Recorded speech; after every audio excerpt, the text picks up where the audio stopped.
is your role here?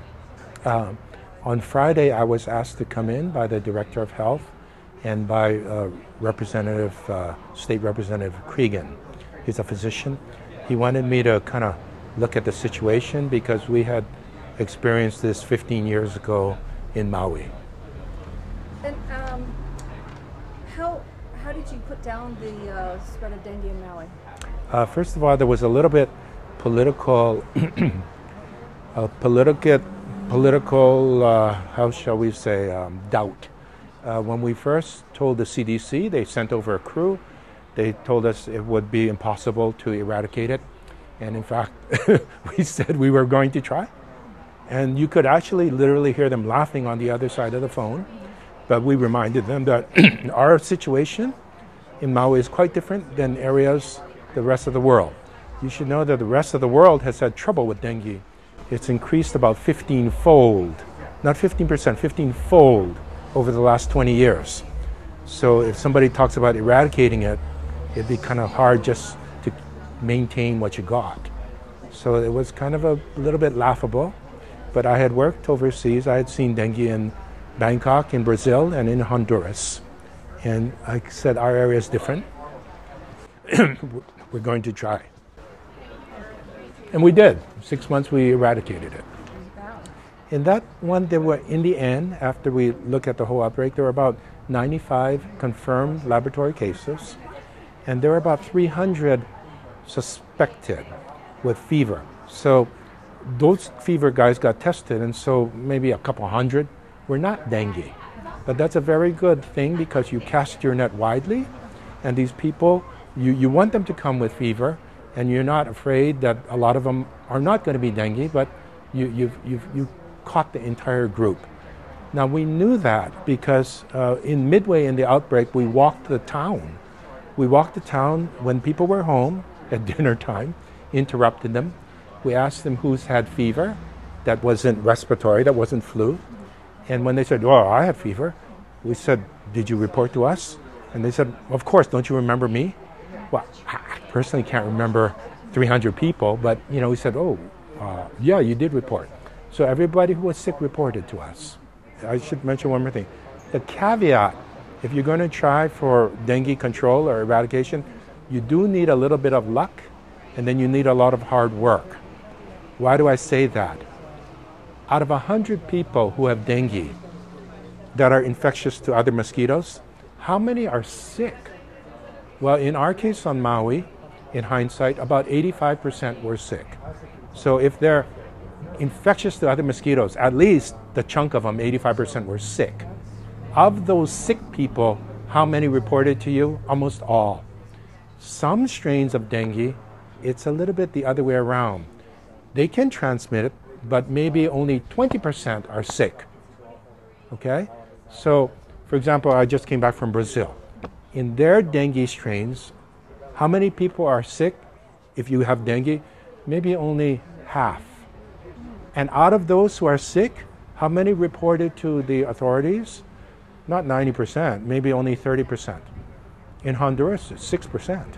So when you have, you got to be lucky that the people who are transmittable to mosquitoes are sick.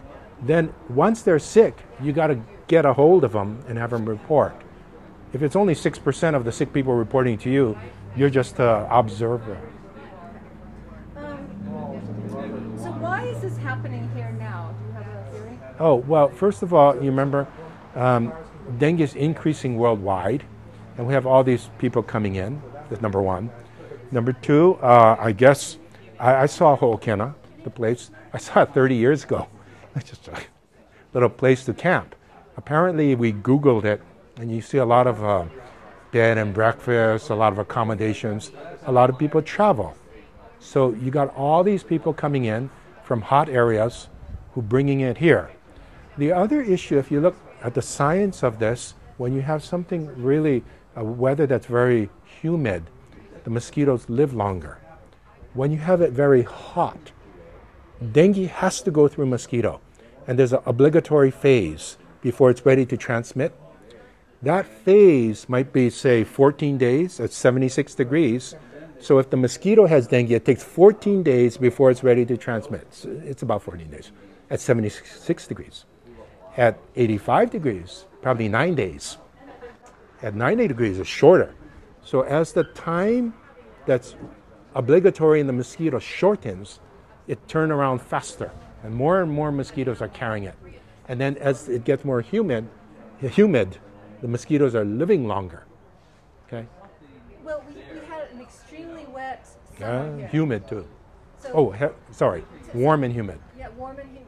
So did all this excess rainfall here in Kona have anything to do with it? Yeah, you got more mosquitoes living longer. The classic the way to remember this is the opposite. I'm basically the malaria guy. Malaria has the same thing, a different mosquito, and we look at the lifetime of the mosquito and how long the parasite takes in the mosquito until it's infectious. When it takes 21 days to be infectious to humans in the mosquito, but the mosquitoes only live 14 days, hey, they die before they get infectious. But dengue is quite a little bit the opposite, and it's kind of worse in the hot conditions. Okay? So what, in your opinion, should be done? What are the steps? Okay, first of all, thank God, dengue is a virus which cycles between human mosquito, human mosquito, human mosquito. If it ever had an animal reservoir, like rat lung disease, rats, snails, then you'd be chasing a reservoir. Okay? Now, the mosquito prefers other animals, birds, cows, dogs, but they don't hold dengue. So they feed the mosquito, and you get huge mosquito populations, but some people consider that good. You get more mosquito, but the dengue that it got from the human goes into the cow and doesn't develop into dengue. It's kind of like a decoy. So that's kind of good. Our job, since we have it only in humans, is to control the human-mosquito interface. Okay, I don't think you can kill all the mosquitoes in the jungle. Well, why are there so many out there? Because the mosquitoes bite birds and animals and all. But they don't have dengue out there because those other animals don't carry dengue. So your action is right at the human-mosquito interface. It's kind of like fight the bite. They really mean stop the interface. Don't waste your time chasing mosquitoes in the deep forest. Control your cases. And that's why they got to report to us. No, this mosquito that carries dengue. Yeah. Does it exist all over the island? Yes. Well, there's two classic mosquitoes that carry dengue. One is called Aedes albopictus, the forest one. That's all over the island. It's a day biter. It's a stripy one that's irritating. It's all over the island in the deep forest, even when there's no dengue and there's no people, because it feeds off animals, likes animals. It needs the blood meal. The other one, it's controversial whether or not we have it in Kona, of all places. It was reported in Molokai, but never confirmed. That is the one, Aedes aegypti, which prefers to bite humans. And that is the slum mosquito. They don't need clean vegetation. They need little, well, not need, but they prefer dirty little puddles in the slums. And so that is what takes over most of the world. And the albopictus is not so common as the slum mosquito, but it's picking up over the last 5 years. Albopictus is really picked up and is taking dengue where we've never seen it before. In Honduras, we have both at the same time, transmitting dengue at the same time. So here we only have the one, the deep jungle one? We're not sure. We have to look carefully because historically it was reported on this coast. But for me, it kind of doesn't matter. Well, why is that? Because we looked at Maui's outbreak, we only had the albopictus, okay? And they said, well, that's the easy one. No wonder you eradicated it. The CDC sent our mosquito to Institut Pasteur in Paris and said, say what you want. Our albopictus has evolved to take the virus very easily. It's more so than even the other mosquitoes. Now, whether it bites humans, whether it bites animals, whether it, but at least you shouldn't say, well, that's the easy one you lucked out. The mosquitoes evolve, and they can be very prone to bite more humans than animals. They can be prone to grow dengue faster in themselves. Do you think the state is doing enough right now? Well, we just started looking, and to me, my job, I see it is it's called management by walking around. I kind of like to walk around and see what's going on. Like I said, from what I remember of Ho'okena, it's very different than what we saw in Hana and the Hiku. It's drier. Okay? And I think 10 years ago, when we weren't having dengue, I was out in the lava fields of Kapoho, the lava fields. And during the day, these mosquitoes just boiled out of nowhere. I didn't see vegetation. But where did they come from? They come from the fissures in the lava. Okay? Now, you're dealing with a different scenario. I'd like you to do a little bit management by walking around to see what we're dealing with. You can look at all the publications you can and talk about killing the adults and killing the breeding sites. I want to know if they really do work, where we're seeing the cases. If the cases are like Kapoho, the lava fields with no vegetation, go ahead and spray it. But I think somebody should go back the very next day to say, wait a minute, we got just as many adults, or we don't. Good job. I'm always a little bit skeptical,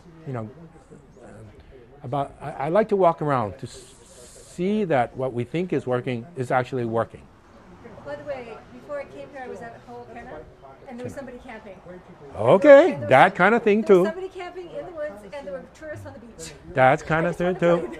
Now, the first thing I'm going to do in Ho'okena, after these guys spray, I'm going to go the next day and just say, well, do we have adults or not? Because if we have mosquito adults the next day, I'm either going to say, well, was it less? That's why it's nice to go with them to say, here's how it is today. You sprayed, I came the next day, and it was gone, or it was half, or it was more. Somebody's got to do MBWA, management by walking around. Same thing about reporting disease. You walk up to somebody's home in the evening, you had these classic signs of dengue. Did you seek medical help? No. Why not? I was afraid of being arrested. For what? Well, I'm growing marijuana here, and if they come to look at my marijuana, they're going to arrest me. Whoa, okay.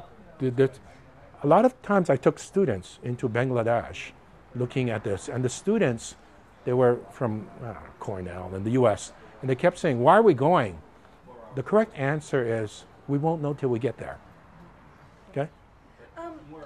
Let's see. Why did the state cut back on vector control? Why did they cut back? Yeah, do you know? That was good. We fought it. We gave testimony. And when they put in vector control, they gave a lot to ag, because agriculture was being devastated by the vectors. Coffee borer beetle, little fire ant, stinging at a caterpillar. We said that we would like to maintain some for disease control, a vector disease. They said, well, maybe we could borrow them. So if a vector came in which was disease carrying, we could borrow the ag guys. Whoa, wait a minute. That's a little bit different, because it takes a bit to gear up. So they cut back on the vector. Hopefully we can borrow the ag vector guys and say, help me on this. Okay? But at the very least, we have stood up since 2001 something called Medical Reserve Corps. Maui, we can call up 70 people, mostly medical people. Well, what are they going to do? Help me spray? No. You're going to walk the next day to tell me, did we really reduce the adult mosquito load? Does this stuff work? I mean, I have no idea what the conditions are out there. That's why I kind of like to go make a little site visit.